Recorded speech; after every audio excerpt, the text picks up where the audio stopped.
my name's Suzanne at Nonstop Papercrafts. Welcome to the channel. So today I'm going to be making a junk journal. Now I want to make a naked junk journal because I want this to be full of all of my kind of experimentations, my prototypes, different ideas for different tucks, pockets, envelopes, that kind of thing, and page layouts. So I want to make it blank. So all of the pages that I put together are blank. This is not going to have any embellishments in. If you're new to junk journaling and you're not sure how to put a junk journal together, then this might be a really good video for you to watch, because I will be going through step by step how to build this, and it'll be great if you craft along with me. Okay, so to get us started, we're obviously going to need our cover. Now you can use a wide variety of different things. The idea of a junk journal is that it is made out of things that would probably be thrown away. So the cover that I'm going to use, this is, as you can see, an old parcel box that I have just sort of like trimmed down. It already had the folds in. It was one of those ones that kind of fold in on itself, like when you get books and things from Amazon. It did have an extra bit that kind of went round the edge here, and to begin with I was thinking, oh, that's a lovely closure, but then I thought, well, actually no, because I think this is going to be quite a chunky, or a gator mouth I think it's called, when it's really wide. So I didn't want to restrict myself by having that kind of closure, so I've trimmed it all down, and then all I've done is, because it's I hope you can see on the camera, a corrugated card. I think corrugated cards sometimes can bend, obviously along where in between each of those folded bits of card it does sometimes bend.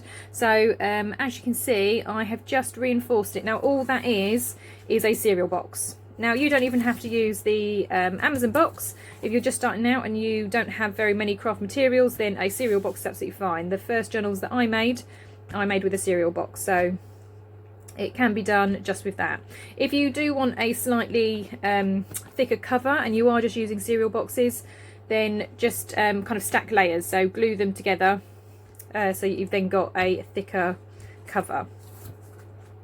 So just so you get an idea of dimensions, so this particular one is 9 inches tall by 6 inches wide, and it has a 1 inch spine, or just over 1 inch.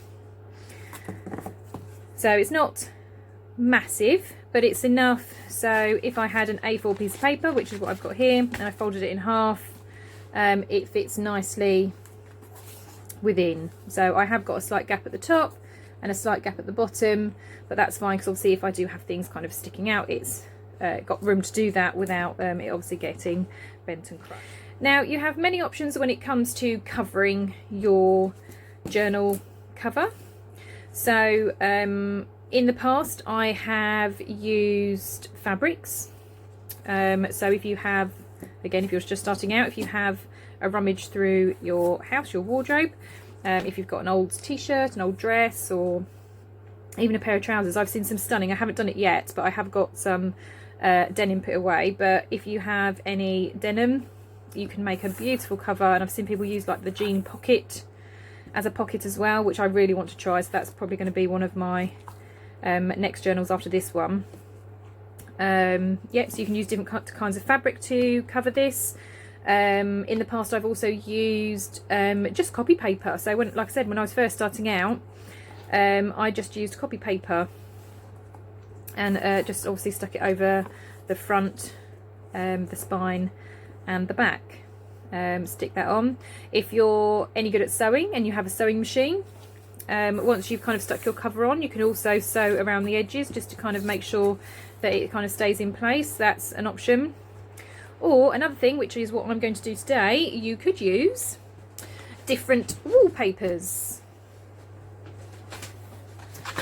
So these I actually picked up at a charity shop, so I didn't go out and obviously buy them from a hardware store. Wallpaper can get very expensive. But these were £1 for the whole roll. It was obviously wrapped in plastic. I have been using it, so it's plastic anymore, but you get the whole roll and it was £1. And the patterns, I mean, I love this one, but this one is more textured. So this one, I don't know if you can see this on camera, but it is literally just a flat sort of paper. But I just absolutely love the fact that it looks like those apothecary drawers. I think that's just so pretty, absolutely stunning. And I love that it's very muted, it's very black and white, or greys, shades of grey, and then you've just got these odd pops of colour on there. I think that's just absolutely fabulous, and this is actually what I'm going to use for my cover.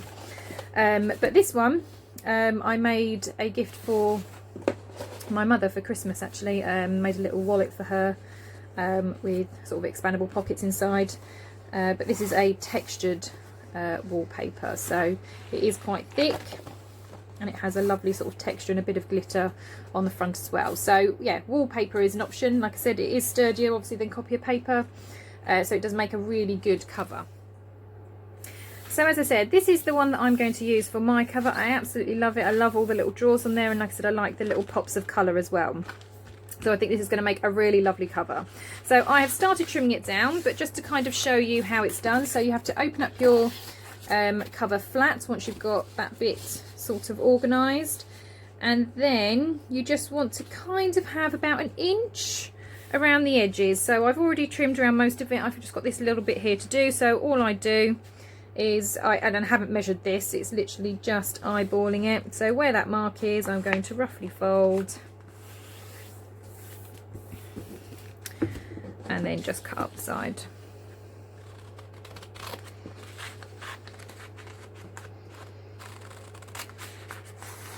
And the really nice thing about this wallpaper is I do have obviously these strips, and then I can use these as like tags and bits and pieces on the inside a bit later.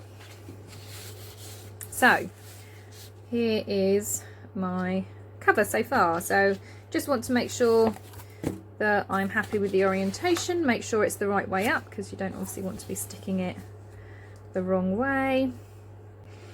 And then all you do is just to kind of get it where you need it. Oh, I'm a little bit sad that I'm going to be losing that off the front, but it is what it is. So just kind of fold this up just to get that crease and do that round all of the edges.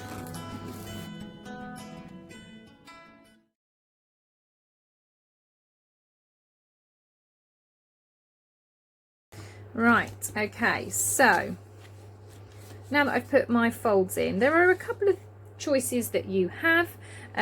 So some people kind of cut in where your kind of folds are, so you should have, it's hard to see on the camera in this lighting, but there is like a little square here, and they kind of cut that at an angle just to stop the bulk. So obviously if I fold that and fold that, that makes this corner quite bulky with all the folds of paper. So some people cut that out, some people don't. It totally depends. You do have to be careful not to cut too close to the corner, otherwise you are going to have that corner poking out. So I'm going to cut it slightly. It's not going to be too much. I'm going to go at a slight angle. And then as you can see, I'm not near that point at all. I still have quite a bit of paper there between where the fold is. So I'm going to do that on the other side as well.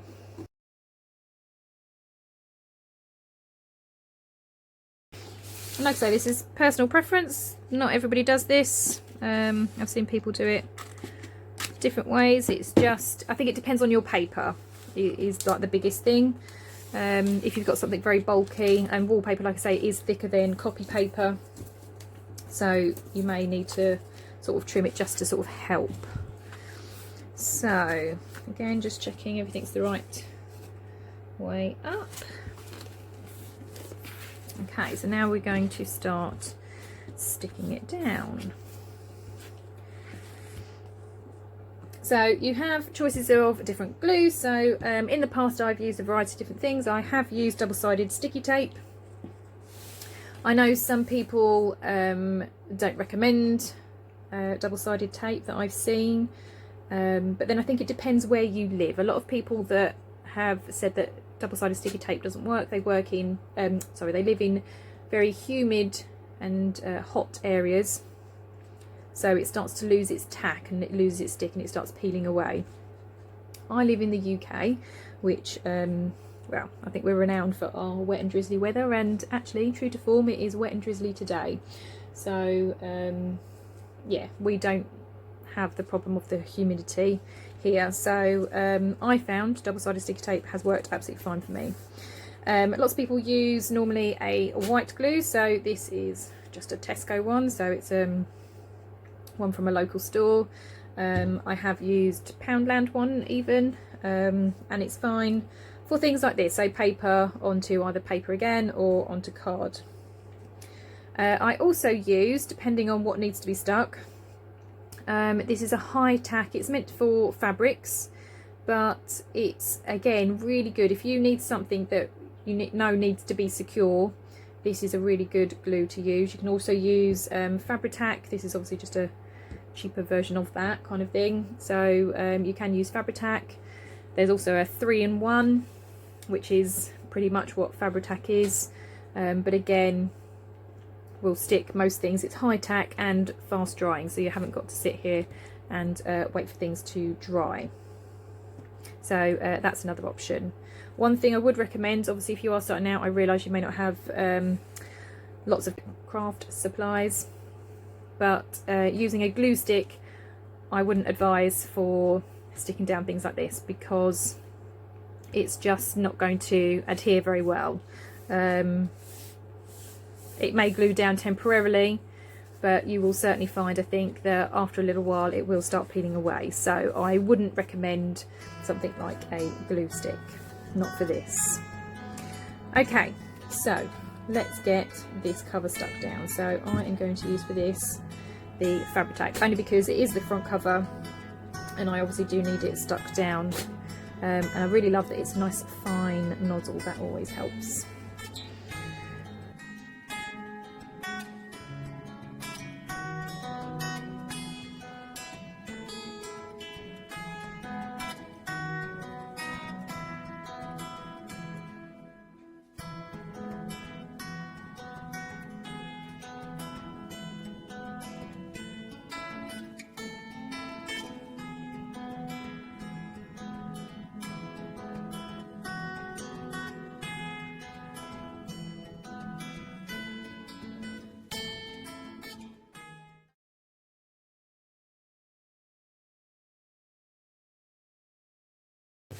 Just going to quickly show you. So if you are new to junk journaling and you haven't done this before, where I've cut those corners, as you can see, now I've folded that over, I have got a little bit here, so I'm still going to be hiding, and then when I fold that up, I've only got that little bit that's going to be bulky on the corner. Can you see that? Just that little bit there. So it's cut down a lot of it, so I haven't got it all here looking quite thick. Where I've cut that off, it's literally just going to be that little corner, and it still hides the card. If I'd have cut closer to the corner, then you would have probably seen the cardboard poking through. So that's why I don't do it right up to the corner.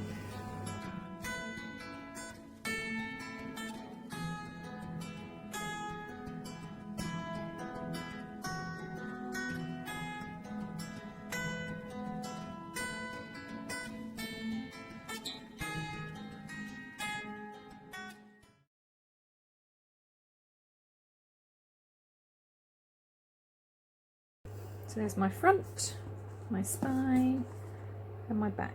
My back actually looks prettier than my front, but that's fine because I will be sticking something on the front anyway. But if you're crafting along with me, well done, you have just done your cover.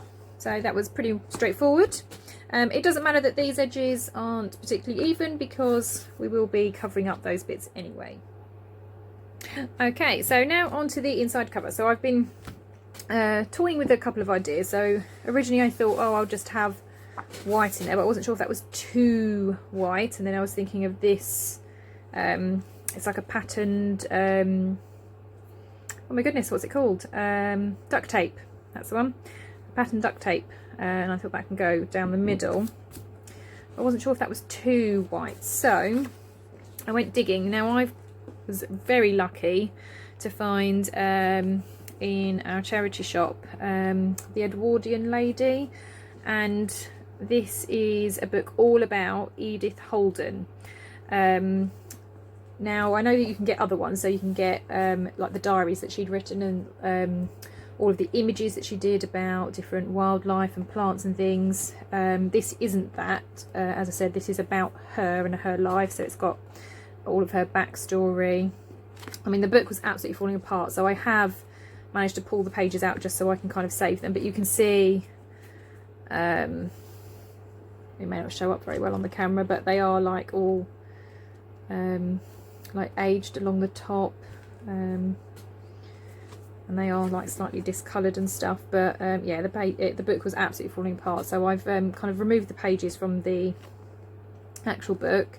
And while it is about her life, it does have some of her works in here which are just absolutely stunning. So those of you that are familiar with junk journaling may have come across Edith Holden before. I know lots of people love to use her work. One thing to note though, if you are using her work, especially in something you're going to sell, you cannot take copies of it and then sell it, because obviously that's copyright.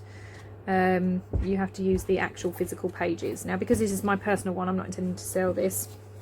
I have photocopied the pages of one of her pages from in here, because I was thinking maybe that would look a bit nicer on the inside. I'm just not sure whether the cream goes with this, or is that a nice contrast. So yeah, that's kind of what I was deciding. Do I go white?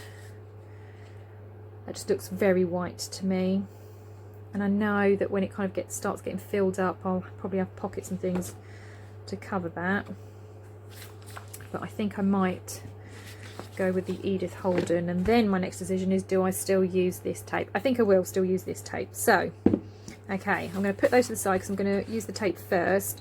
Now, another nice thing about this tape is it will help also reinforce this spine, so that's quite a nice thing. So let's try. So what I've done is I kind of placed roughly where this is going to go, and then I've put a very slight pencil mark at the top, and then it's roughly where this grey bit is at the bottom. So pencil mark at the top, and then like I said, it's roughly where that grey is at the bottom. That's where I want my tape to kind of start and finish, so it's all in line. You don't have to be quite so perfectionist about it. You can literally obviously just do whatever you want to do. You could have another piece of paper across the middle if you wanted to, or a piece of fabric. Again, all of that is entirely down to personal preference and what it is you have available and what it is that you want to use. So I'm going to, like I say, use some of this tape. So I'm just going to tip it sideways just because it's easier to manage.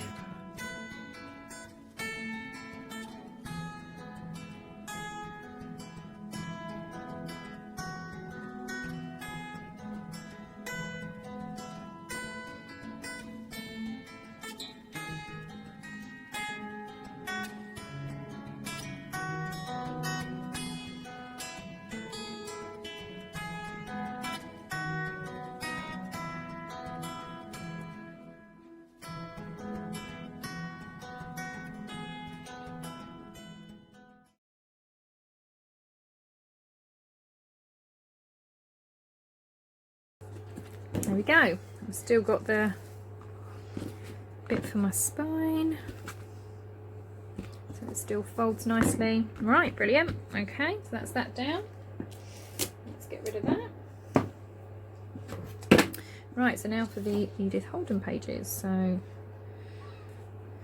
let's just double check. So that one's going to fit quite nicely, and then that one is going to go about there. Yep, excellent. Right, okay, so make sure that my book's the right way up, because that's a typical thing that I'll probably end up doing, is sticking that down wrong. I think I'm going to use, like I say, the fabric glue again, only because this is the cover. This is going to get obviously used quite a lot, so you want to make sure that this is definitely held in place.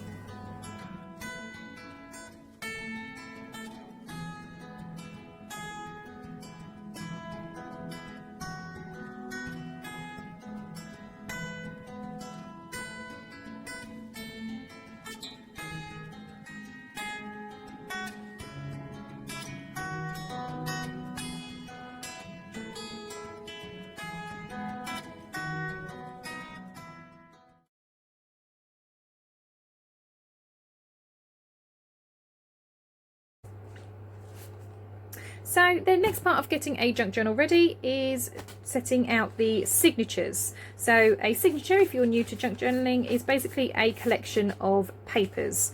So in this case I've kept it super simple. They're all the same size, they're all just A4 pieces of paper. It may not pick up very well on the camera, but they are all dyed in some way. So whether it's tea dyed, coffee dyed, some of them are lined pieces of paper. Some of them I've used different vegetables with to dye. Oh, that's a brilliant yellow, that one. But yeah, they're all literally just dyed pieces of paper, popped in the oven to dry.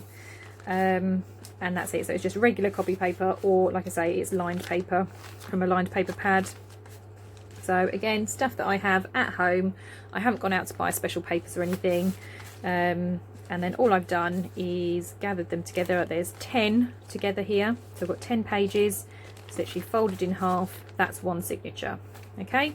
So in this particular journal, I'm going to have 4 signatures because, like I said, I want to be able to fill this up. So I'm hoping that will give me plenty of space to be able to put different ways of making pockets and tucks and envelopes and things like that. All kind of embellishments, different page layout ideas.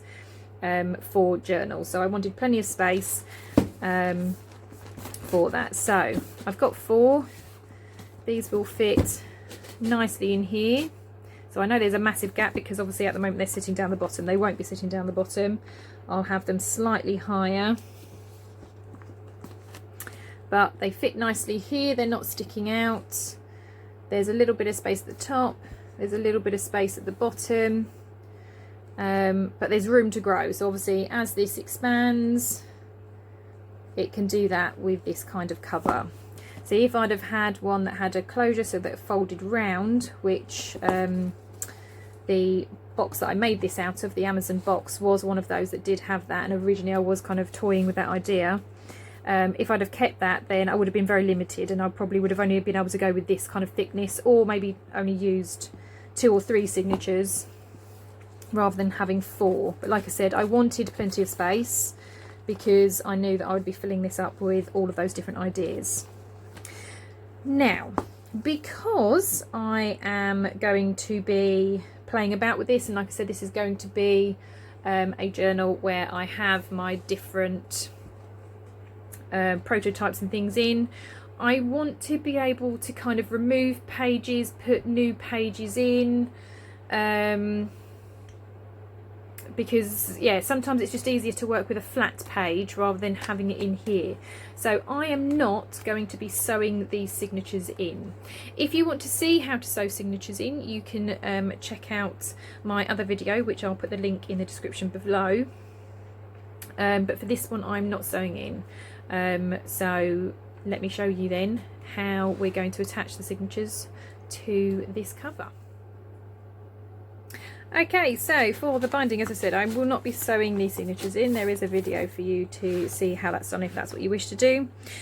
What I am going to do is have elastic coming through, so I can literally just kind of slip it under the elastic, and the elastic kind of holds it in place, and then at least then I can remove things and take things out as I wish, or even add more if I wanted to. Or like I said, it may be that the pages get way too bulky and 10 pages of signature is too much. Maybe I need to remove some. So at least then it gives me that flexibility. So yeah, what I'm going to do then is down the spine, I am going to punch 2 holes at the top, 2 holes at the bottom, and set it with an eyelet just to give it that extra strength. And then now's a great time actually, because it's not just after Christmas. I got this, it's 3 meters, but it's that kind of elasticated ribbon that you put on tags and things from Poundland. So I did pick up a few of these in different colours and stuff just because they're useful. This particular one I thought I'd go with silver because I thought it might go with that. Not that it particularly matters, because I'm also toying with the idea of maybe adding some lace along the spine so that it will get hidden anyway, but I know it's there, so I'm going to go with the silver. But yeah, you get 3 meters of this stuff. So again, really cheap. You don't have to have a lot of money to make a beautiful journal. So let's get to making the holes then. So I think what I'll do, just because it's easier to see on this side, is try and have a look and think at where I need the holes. And while a lot of the time I don't measure, I think this time I will, only because I want to make sure that obviously it holds everything in nicely and everything's nice and straight with the holes. So let's have a look. Let's get a pencil, my ruler. If we lay this out, so as I say, my spine is, oh, that doesn't help me because it's not in inches. Hang on. Sorry, another really love this ruler, fabulous. But it's again from Poundland. It was filled with rubbers and pencils and a sharpener, but it has inches. I don't know about anybody else living in the UK, but everything. So this is my craft mat. It's all centimeters. Even up the side, it's centimeters. This metal ruler I bought is millimeters, which obviously I can easily convert into centimeters. And while it does have a conversion table on the back, I do not want to be spending ages trying to do math and work out how much it is. So I bought this cheapie from Poundland. So as I say, my spine is, okay, actually about 1.5 inches. Okay, although I think it's a little bit narrower down the bottom. I think I've gone a little bit wonky. Oh no, it's about the same. Okay, so let's have a look. Obviously you don't want it right close to the edge, so let's have a think. Okay, so I don't work with hinges very much, so I don't know if you can see what I've done there. So I've kind of had a look at it, and each of those little lines, 1 2 3 4 5, I put a dot, and I've done the same on the other side. Okay, so like I said, I don't work in inches, so I don't know what those teeny little lines mean. And I'm going to do the same on the bottom.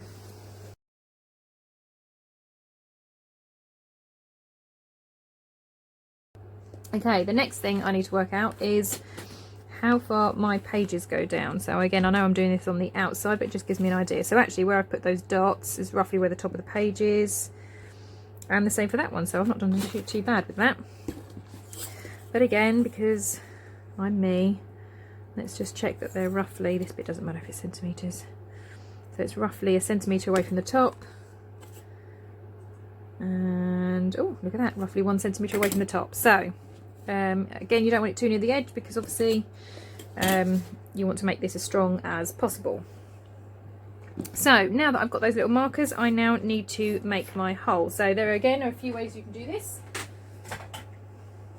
There are a few ways that you can do this. So you could use a hole punch like this, but you've got to be careful with the sizes, especially if you're using eyelets. So if you weren't using eyelets, it doesn't matter, you could just use this to punch. I know you can get these in different sized holes. I don't actually know, I don't know where I got this from, and I don't even know what size hole that is. I couldn't tell you, it doesn't say on here that I can see, but yeah, it's a single hole punch, so you could use that to do your holes. Or this is what I bought originally. It was quite cheap from either eBay or Amazon, I can't remember which one. It came with all of these eyelets and even like the little back washers, and then you have like the bit where you punch the holes, and then this one to set. So this is what I had first. It's not the easiest to use. It's not bad, but it's not the easiest to use. It works okay, but obviously you need a hammer, so it gets very noisy. I then saw, I'm trying to think who it was, it might have been Natasha from Treasure Books, and she was using this silent setter.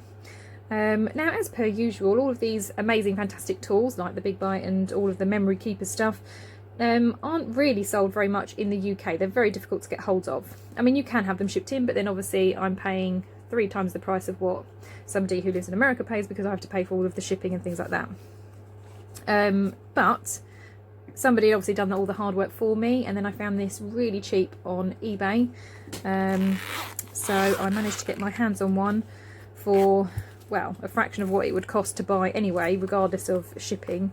So yes, this is a silent setter, so it works in the same way. So I've got tools that punch the holes, and then I've got tools that set the eyelet. So it also has 3 sizes, so I have the tool that punches the small hole, and then the small eyelet setter, middle, and then the large one. So I really liked this. I thought, oh, that's really cool, because I've got each of the 3 sizes. It even comes with a pot, so clearly the lady that I bought this from didn't really use this very much, because the little pot of eyelets is still pretty full. I have used some because I have been using this, but yeah, this was still pretty much full. So clearly, like I say, the lady hadn't really used this very much, so another bonus.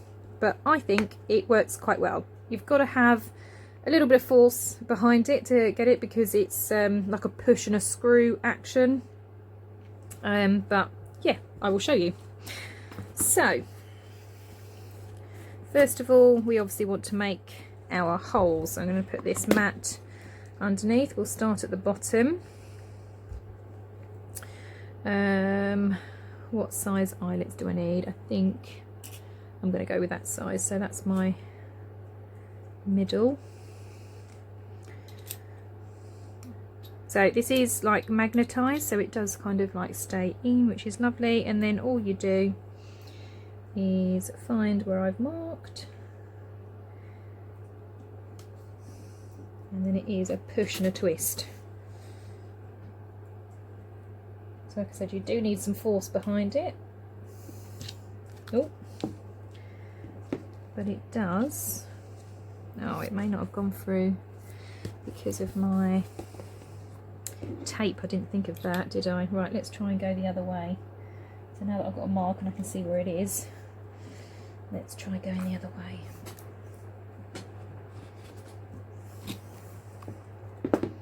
There we go, now it's done it. There you go, so I've got a hole that goes right through. So yeah, I've probably made it a bit difficult for myself by putting that on. And then, sorry, coming back, then I have like just a pokey tool just to get rid of, let's see, everything that I've just pushed out, or push it the other way, just to clear. Ready for the next one. Right, here we go again. I'm gonna flip it back over, find my other one, push and twist.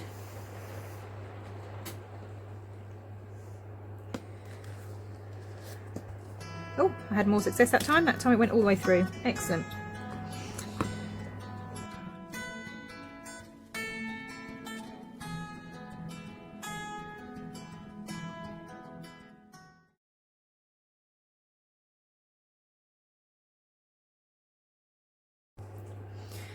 So now I get the setting tool. Again, it's magnetized, so it kind of clips in really nicely.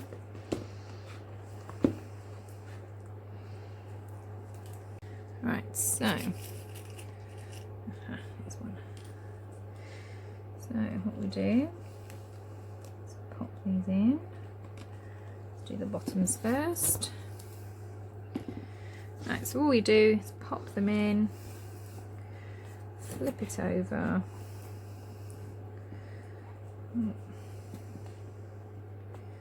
trying to hold them in place so they don't fall out.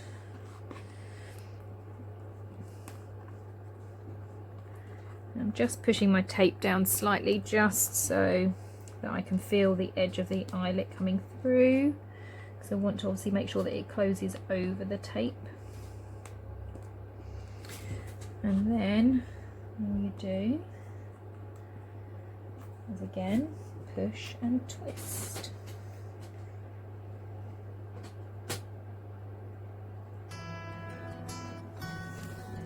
And that flattens the eyelet.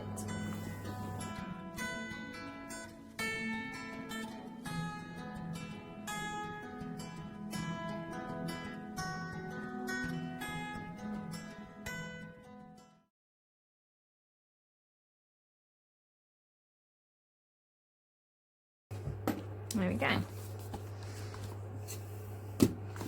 Okay, so that's our case with the eyelet set. Right, so now we need to start sorting out the ribbon. So I realise I've only got 2 holes and 4 signatures. There is a reason for that. So each hole is going to have like a double set of elastic going through, and then obviously in that double I can then put 2 signatures in. So that's why I've done it that way. So I want a length for each one. So if I do 4 lengths,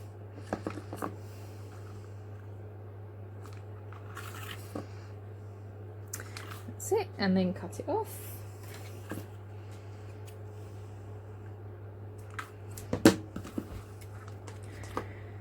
Okay, and then what I'm going to do is going to thread it out through the top, and I'm going to thread it straight back in.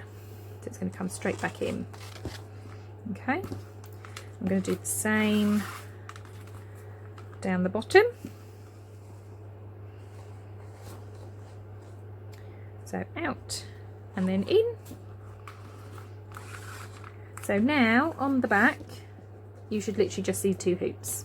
Okay, I'm literally going to repeat that process one more time. So moving that one out of the way, out through the back,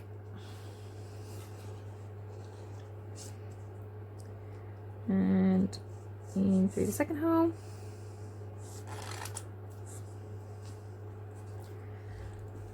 that's it. And oh, hang on, let's try and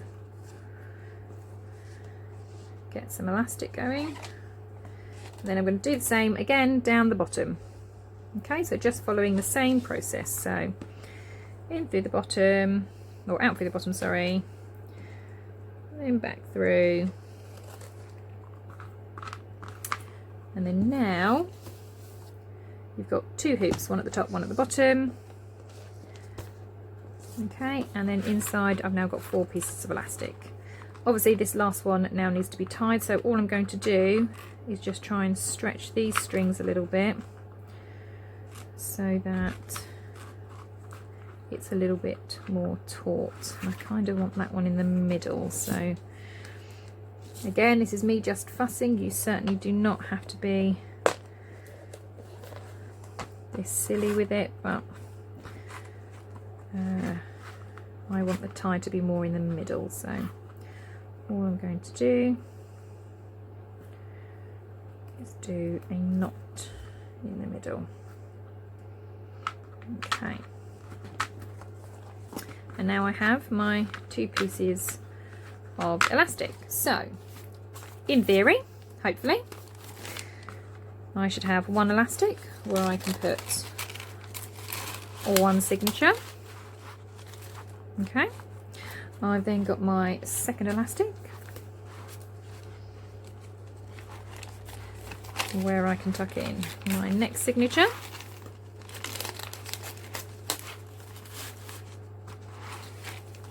So far so good. I then have my next elastic where I can tuck in my third signature, and finally